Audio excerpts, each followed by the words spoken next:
A música parou, não porque a banda errou, mas porque o mundo engasgou.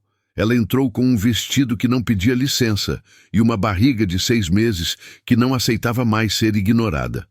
Ao lado dela, um nome que Caio Bernardes achava ter apagado da história. O copo escorregou da mão dele antes que pudesse pensar.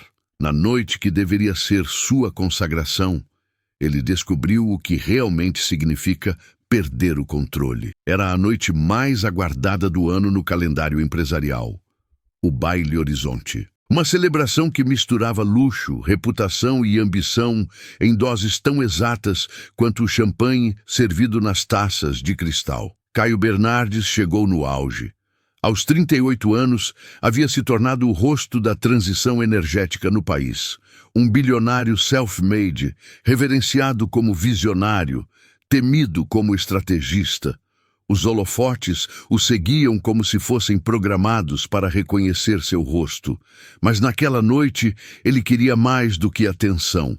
Queria ser adorado. E por isso, ao seu lado, entrou Lívia Ferraz. Executiva promissora, 20 anos mais jovem, conhecida nos bastidores como a corretora que dobrava banqueiros. Cabelos presos em coque, olhos calculistas, corpo desenhado por cirurgias discretas. Ela não era apenas sua companhia, era seu troféu. A prova de que Caio não precisava mais fingir modéstia, nem manter aparências. Na entrada do salão, os flashes dispararam. Caio sorriu com superioridade, enquanto sua mão descansava na cintura de Lívia, como quem sela uma conquista. Ele acreditava que tinha vencido tudo e todos. Mas o destino tem seu próprio tipo de ironia. E naquele mesmo salão, sob as mesmas luzes, o que estava enterrado voltaria à superfície. Não com gritos, mas com passos calmos, uma barriga redonda. E o homem que Caio mais se esforçou para apagar da própria história. Antes de ser Caio Bernardes, o bilionário, ele foi Caio, o filho da quitandeira da Rua 9. Cresceu entre caixas de frutas, livros emprestados e contas vencidas. Inteligente demais para aquele bairro. Ambicioso demais para aceitar que o mundo o tratasse como pequeno. Aos 25, fundou a primeira empresa de energia solar num quarto alugado. Aos 30, era capa de revista. Aos 35, comprava vinhos que custavam o que sua mãe ganhava em 2 anos. Marina conheceu Caio quando ele ainda comia marmita fria e fazia cálculos rabiscados em guardanapos. Ela era analista em uma ONG ambiental, calma, idealista, cheia de perguntas sobre o mundo e as pessoas. Eles se apaixonaram nos silêncios, nos dias longos, nos pequenos sucessos. Marina acreditava nele, não no que ele podia ter, mas no que podia ser. Foram anos de apoio, sacrifício e promessas sussurradas entre olheiras e planos de negócios. Mas o tempo tem o estranho poder de revelar o que o sucesso tenta esconder. Caio se transformou, começou a se afastar. As reuniões passaram a durar até a madrugada. Os jantares viraram silêncio. Os olhos, que antes buscavam os dela, começaram a procurar aprovação em outras mesas. E então veio Lívia, primeiro como consultora, depois como confidente, depois como sombra. Marina notou, mas não brigou. Ela perguntava. Ele desviava. Ela esperava. Ele esquecia. Até o dia em que não perguntou mais. Foi quando Caio parou de esconder e Marina parou de fingir que não via. Quando Marina descobriu que estava grávida, pensou por um instante que aquilo poderia ser um reencontro, uma ponte de volta para o Caio que ela conheceu, aquele que fazia café na madrugada e ria com a boca cheia de pão. Contou a ele numa terça-feira cinzenta, enquanto ele terminava de responder e-mails à mesa do café. Ela mostrou o teste com um sorriso tímido. Caio olhou, franziu os olhos, murmurou um "que ótimo" e voltou a digitar. Sem abraço, sem pergunta, sem nada. Nos dias seguintes, Marina tentou justificar. Ele está sobrecarregado. Não sabe como lidar. Vai cair a ficha. Mas o que caiu foi o silêncio. Um silêncio que cresceu entre os dois, como uma parede invisível. Ela começou a dormir sozinha. Ele chegava tarde, e quando estava em casa, não estava presente. Na semana do baile, Caio passou mais tempo com alfaiates do que com ela. Falava do evento como se fosse um prêmio pessoal. Um marco na minha trajetória, disse. Na véspera, provou o smoking diante do espelho e perguntou se estava elegante. Marina assentiu. Ele não perguntou se ela iria. E naquela sexta à noite, enquanto ela estava de camisola no quarto do bebê, ainda sem móveis, ouviu o barulho da porta batendo. Pelo celular, viu as fotos começarem a surgir.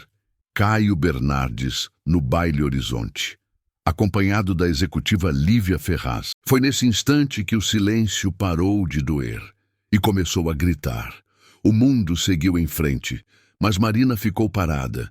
Enquanto Caio brilhava sob as luzes do salão, ela estava sentada na beira da cama, olhando para uma parede branca. O quarto do bebê ainda era só um projeto, como tantas outras coisas que eles deixaram para depois. Na tela do celular, as manchetes pulavam como agulhas. Casal do ano, Caio Bernardes e Lívia Ferraz surgem juntos pela primeira vez. Nova potência, nos bastidores da energia limpa. Marina Duarte, a esposa esquecida. Alguns perfis a marcaram, outros silenciaram, mas a ausência mais dolorida foi a dele. Nenhuma mensagem, nenhuma explicação, nenhuma dúvida. Marina não dormiu naquela noite. Passou horas caminhando pela casa que um dia foi lar e agora parecia cenário. As fotos de viagens, os livros que ela organizava por cor, os bilhetes antigos presos na geladeira, todos gritavam memórias que Caio havia apagado. Pela manhã, ela tentou comer algo. O gosto era de poeira. Tentou ligar para a mãe, mas desligou antes de ouvir o primeiro toque. Não queria conselhos, não queria pena. O que ela queria era sumir. Mas o bebê mexeu, pequeno, sutil, como um lembrete de que, mesmo invisível, ela ainda estava aqui. E foi nesse instante que chegou a mensagem, vinda de um número antigo. Miguel Rocha. Marina, sei que não falo com você há anos, mas Caio passou dos limites. Estou de volta à cidade. Precisamos conversar. Ela ficou parada, encarando a tela. Miguel era o único homem que Caio temia de verdade, e também o único que conhecia tudo, cada segredo, cada deslealdade, cada mentira enterrada sob o sucesso. Marina não respondeu, mas algo dentro dela se moveu. Não era ódio, era clareza. Talvez ela não estivesse tão sozinha quanto pensava. E se isso te doeu também? Se você já foi esquecida por alguém que prometeu estar ao seu lado, curta este vídeo, porque a reviravolta está apenas começando. E o que Marina está prestes a fazer vai mostrar que dignidade não se implora, se vive. Na manhã seguinte, Marina acordou antes do sol. Pela primeira vez em semanas, o ar parecia diferente, como se o silêncio não fosse mais inimigo, mas ponto de partida. Ela não respondeu à mensagem de Miguel, mas no final da tarde, caminhou até uma cafeteria discreta na Rua Augusta. Chegou sem maquiagem, vestindo um casaco velho de lã. Ele já estava lá. Miguel Rocha era tudo o que lembrava. Calmo, direto, com olhos que enxergavam por dentro. Não fez perguntas, não comentou as manchetes. Só disse, você não precisa aparecer por ele, mas talvez precise aparecer por você. Marina não respondeu, mas ouviu, e à noite olhou para si no espelho com mais honestidade do que vinha fazendo há muito tempo. Ali estava ela, cansada, inchada, mas inteira. Abriu o armário e viu um vestido que comprou meses antes, quando ainda acreditava que Caio a levaria como esposa para o evento. Um azul escuro, de caimento leve, que se moldava ao corpo com elegância sem esforço. Ela hesitou, depois vestiu. A peça caiu sobre sua barriga como um lembrete de que estar grávida não era fraqueza, era presença. Enquanto se arrumava, lembrou do que Miguel dissera antes de irem embora da cafeteria. Eles vão olhar, alguns vão cochichar. Mas o que importa é que você vai estar lá. Na porta do prédio, ele a esperava com um carro simples, mas limpo. Nada de ostentação, nada de espetáculo. Apenas alguém ao lado. No caminho, Marina manteve os olhos na janela. O coração batia alto, mas o medo tinha diminuído. Ela não queria vingança, queria existir. Ao chegarem, os seguranças hesitaram ao reconhecer o nome dela. Mas Miguel apenas disse: "Estamos juntos." E o corredor se abriu. No salão, o som da orquestra preenchia o ambiente. As luzes douradas dançavam nas paredes. E pela primeira vez em muito tempo, Marina não se sentiu como uma sombra.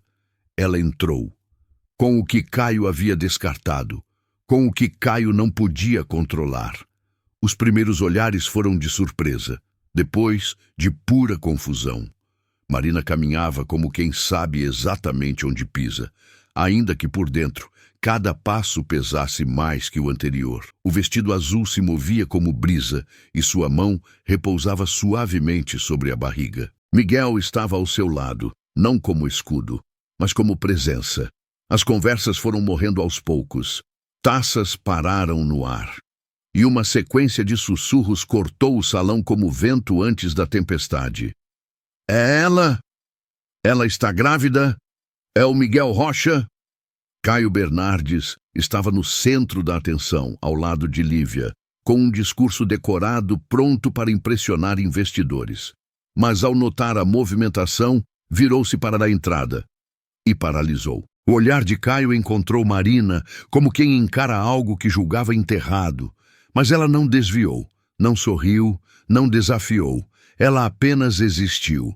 Ao lado dele, Lívia tentou entender. "Quem é essa?" Mas Caio não respondeu. Seu rosto endureceu, o sorriso sumiu, o corpo travou. Marina não precisava dizer nada. A presença dela falava por si. Seu corpo falava, sua calma falava, o homem ao seu lado falava. E quando Miguel pousou a mão suavemente em suas costas, foi como se o salão tivesse entendido tudo, sem precisar de uma palavra.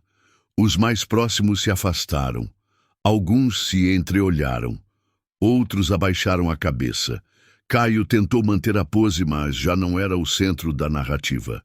A festa ainda acontecia, mas a história havia mudado de protagonista. Marina andou até o meio do salão e parou. Ergueu os olhos. Respirou fundo. Ela não veio para confrontar. Veio para lembrar quem ela é. E que não se apaga uma história só porque alguém quer escrever outra por cima. Caio atravessou o salão com os passos errados de quem já não sabe onde pisa. De longe, Marina o viu se aproximar. E não se moveu. Quando ele parou a poucos metros, ela o encarou. Não havia raiva em seus olhos, só uma firmeza tranquila, como quem passou tempo demais sendo ignorada para agora precisar gritar. "Marina", ele disse, a voz arranhada. "Caio." Ela respondeu sem alterar o tom. Miguel permaneceu ao lado dela, imóvel, respeitoso, como se sua simples presença bastasse para lembrar Caio de tudo que ele tentou esquecer. "Eu não sabia que você viria." Caio continuou confuso. "Eu sei", ela respondeu. "Eu não queria te magoar assim." Ela soltou um leve sorriso, mas magoou. Ele abaixou o olhar. Ela então abriu a bolsa e tirou um envelope. Entregou a ele sem cerimônia. "O que é isso?" "A parte que você esqueceu de encerrar. São os papéis. Está tudo resolvido. Sem briga, sem espetáculo." Caio olhou para o documento, depois para ela. "Você está pedindo quase nada. Eu só quero o que você não pôde me dar. Paz." Por um instante, ele pareceu menor. Como se o terno sob medida já não coubesse. Como se o personagem estivesse ruindo por dentro. Ela ajeitou o cabelo, puxou o ar com calma e disse: "Eu não vim para te punir, Caio. Vim para lembrar que eu ainda existo. E que esse bebê aqui dentro não nasceu para viver nas sombras." Ela tocou a barriga e foi embora, sem pressa, sem olhar para trás, com tudo o que Caio já não podia alcançar. Às vezes, o que machuca não é ser traída, é ser esquecida enquanto ainda se está ali. Marina não queria palco nem troféu. Ela queria ser vista. Queria que a história que ajudou a construir não fosse reescrita sem o seu nome. Mas há um tipo de força que nasce no abandono. Uma voz que desperta quando tudo o que você tem é o silêncio. E foi com essa voz que ela voltou a si. Não para provar algo, mas para lembrar a si mesma do que vale. Porque quando alguém tenta te apagar, o erro não está só na ausência, mas na arrogância de achar que você não reapareceria. E foi isso que Marina fez. Apareceu. Grávida, firme, inteira. Caio perdeu muito mais do que um casamento. Perdeu a chance de estar ao lado de alguém que escolheu amar, mesmo nos dias difíceis. E ela ganhou algo maior. A paz de se reconstruir em voz alta. E a liberdade de nunca mais se diminuir para caber na história de alguém. Se essa história tocou seu coração como tocou o nosso, compartilhe com alguém que precisa lembrar do próprio valor. E se você acredita em recomeços reais, em dignidade silenciosa e em histórias que curam, inscreva-se. Porque ainda há muitas vozes que merecem ser ouvidas. Talvez a próxima seja a sua.